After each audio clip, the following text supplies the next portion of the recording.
Hello everyone, I am Preeta Prasid, Assistant Professor, ISMR MCA. So in today's session, we are going to discuss about different traversal techniques in graphs. So let's see one by one.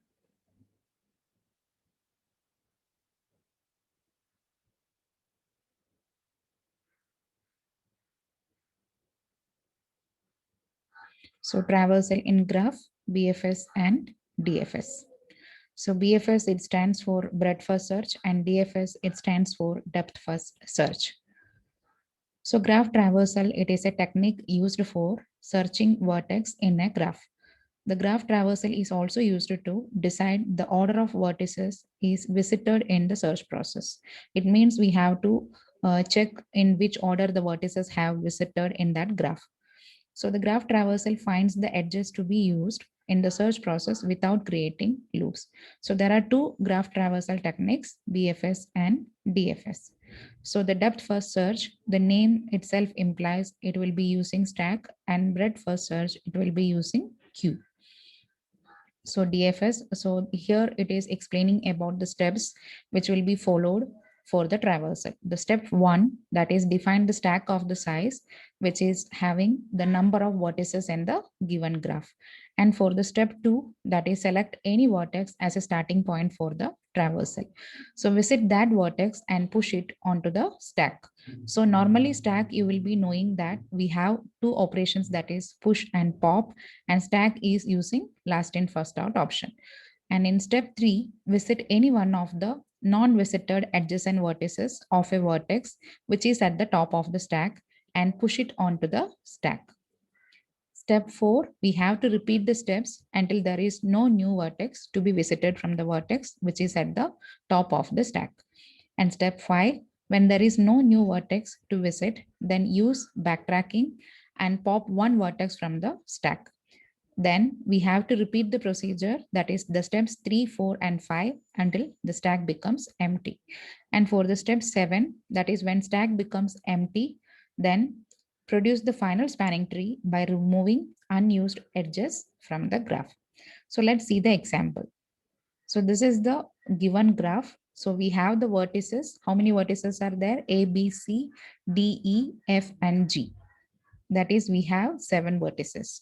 So if I'm considering starting vertex A, so let's see how the stack will be filled with the vertices and how it will be popped out and how it will be pushed. So here we are selecting the vertex A as a starting point and we are pushing A into the stack. And in step 2, so as per our algorithm, that is, we have to consider any one of the nearest vertex of A. So here now I am considering B, so which is inserted into stack now. So now the next, that is visit any of the adjacent vertex of V, which is not visited till now. So I am considering C, so pushing C into the stack. Now step 4, that is considering the next vertex which is not yet visited. So here I am considering E. So you can see E is inserted into the stack. So now again, which one will be the next visited vertex? Yeah, which one will be the next vertex which is to be inserted? So I have the options D, F, right? So here I am inserting D. So see now, so D is inserted and push D onto the stack. So now there is no new vertex to be visited from D. So what we have to do, we have to backtrack and pop D from the stack, right? So we have, you here you can see in stack, that is D is removed from the stack. And in step 7, that is next we have to, we are on the top of the stack. Now we have F, right? So visit any adjacent vertex of E which is not visited. So F, it is the vertex which we have to consider next and which is inserted into the stack now. So now again, the next step, it is step 8. So now we are on top of the stack is F. So from the F, the vertex which is not yet visited, it is G. So we are pushing G onto the stack. So now we will be checking any of the vertices are pending in the graph which is not yet visited. So none of the vertices are there. So what we have to do, we have to pop out one by one. So here, which we are popping now, it is G. And after that, we have to pop out E. Sorry, after that, we have to pop out F. And after that, we have to pop out E, right? So after E, we are going to pop out C. And after C, that is, there is no new vertex to be visited from B. So use backtrack and pop B from the stack. And there is no new vertex from A, then we have to pop A also. So finally, we are getting the MST, that is the minimum spanning tree. And now our stack is empty. So stop the DFS traversal, and final result of DFS traversal is shown in this spanning tree, right? So this is the basic algorithm for depth first search. That is, initially we have to consider all the vertices as visited equal to 0 and the parent vertex set as -1, and consider the function. If I'm starting from the vertex I have to include that as visited set, that is visited of I equal to 1, and explore each neighbor of I recursively. So here, for each I of j in E, if the vertex is remaining which is not yet visited, we have to do the DFS of I again, right? So it is the repeated procedure.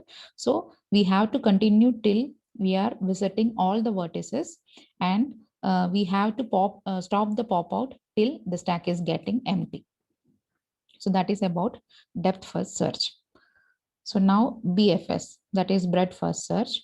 So BFS traversal of a graph produces spanning tree as a final result, and the spanning tree will be the graph without loops. So in BFS, we will be using the data structure as Q. We use the Q data structure with maximum size of total number of vertices in the graph to implement BFS traversal. So steps to implement BFS traversal are as follows. So first step, that is, we have to define the Q of the size of total number of vertices given in the graph. And step 2, select any vertex as a starting point for the traversal and visit the vertex and insert into the Q. And it is the same as that of the procedure in stack. So now in step 3, so here is the difference. So visit all the non-visited adjacent vertices of the selected vertex, which is at the front of the Q, and insert them into the Q. So step 4, when there is no new vertex to be visited from the vertex, which is at the front of the queue, then delete the vertex. Then we have to continue the process until the queue becomes empty. And in last step, that is step 6, when queue becomes empty, then produce the final spanning tree by removing unused edges from the graph. So this is the basic algorithm of breadth first search.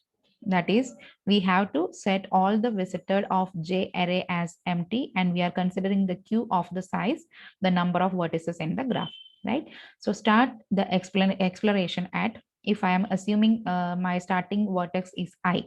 So I am setting visited of I equal to 1, and I am appending that vertex to the Q. And now we have to explore the vertices which is connected to I. So I have to repeat the procedure while Q is empty, right? So J equal to extract the head of Q. So I'm considering one of the head of the Q, the visited vertex. So for each J comma K in E, if there is the vertex which is not visited, I will be considering that vertex and including into the Q. So I'm setting the status as visited of K equal to 1. So likewise, the steps will be repeated till the queue becomes empty. And finally, we will be getting the MST. So this is the same example which we have used in DFS. We are considering for BFS also. So here, if I'm considering the starting vertex as A, how we have to include into the queue. So here, if I am including A, the adjacent vertices of A are B, E, and D. So all these three we have to include into the queue. So let's see the example here. Select the vertex A as a starting point and insert A into the queue. Now visit all the vertices of A which are not visited, right?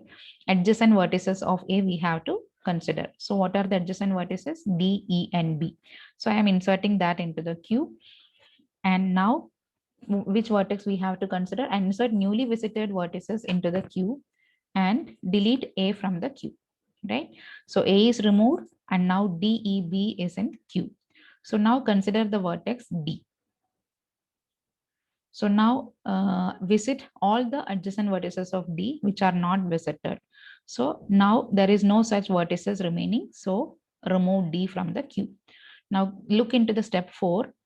Now if what is the first element within the queue right now? It is E. So is there any vertices which is not visited yet? Yes. So there is C and F. So C and F are inserted into the queue. And now we have to check there is any other vertices from E remaining? No. So we are removing E from the queue. Now on the head of the queue, there is B, and visit all the adjacent vertices of B which are not visited. So there is no such vertices remaining. So delete B from the queue. Now again, now we are at the head of the queue, we have C. So visit all the adjacent vertices of C which are not visited and insert newly visited vertex into the queue and delete C from the queue, and C also removed now. Now we have only two vertices F and G. So from the F, we can check which is the vertices pending now. So nothing is there. So F also removed. Now the last vertex G also going to be removed. So finally, Q is empty. Our procedure is getting completed. So see how we are getting the MS tree. So this is the spanning tree, final result of the spanning tree of BFS. Right? So these are the different graph traversal techniques, BFS and DFS. So let's see one more example. In this graph, we have 7 vertices, 0 to 6. So I am considering 0 as the starting vertex. So let's see the stack. That is DFS we can see first. So here that is from 0, 0 we are inserted, and next it is we have the options 3 and 1. I'm inserting 1, and from 1 I have the options 2 and 5, but I'm inserting 2, and from 2 I have the options 3, 4 and 5. So now 3 is included, and from 3 we have option only 4. So 4 is inserted. From 4 we have the option only 6. So 6 is inserted. So after reaching 6, we don't have any of the vertices remaining. So what we have to do, we have to do the pop out operation. So 6 will be popped out, 4, then 3 and 2. So while reaching 2, we can see we have one more vertices which is not yet visited. It is 5. So 5 is included into the stack. Then we are popping out 2, then 5, then 1 and 0. Then at that time, at that point, the stack will be empty and we will be getting the MST like this. So let's see the same example with Q, that is BFS. So here 0 is inserted. From 0, we have the options 3 and 1 adjacent vertices. So 1 and 3 is included, and now 0 is removed. And from 1 and 3, from 1, we have the options 2 and 5. So in further, 2 and 5 is included. So from 1, there is no more vertices. So 1 is removed. Now we have 3. So what we have to insert? The only pending vertices which is not yet visited from 3, which is 4. 4 is inserted. Now 3 is removed. Now checking for the 2, there is no more vertices. 2 is removed. Then 5 is removed. Then 6 is removed. Then finally 4 will be removed. So we'll be getting the BFS like this. So these are the applications of DFS and BFS. So DFS, we can detect the cycles in a graph using DFS. And if we perform the DFS on unweighted graph, then it will create minimum spanning tree for all pair shortest path tree. And we can perform topological sorting used to scheduling the jobs from given dependencies among the jobs. So using DFS, we can do topological sorting also. And using DFS, we can find the strongly connected components of the graph. And we can find the path from different vertices. And BFS, we have the applications like we can use it for the peer-to-peer network like BitTorrent, and BFS is used to find all the neighboring nodes. And the another option is we can have the search engine crawlers are used BFS to build the index, and starting from source page, it find all the link in it to get the new pages. And the GPS navigation system BFS is used to find the neighboring places, because in BFS you can see if we have the one of the vertex as a starting point, it will be finding out all the neighboring vertices. So we can compare it with the GPS, right? So in networking, when we want to broadcast some of the packets, we use the BFS algorithm, and the pathfinding algorithm can be based on BFS or DFS. So thank you for watching. We'll see in next video.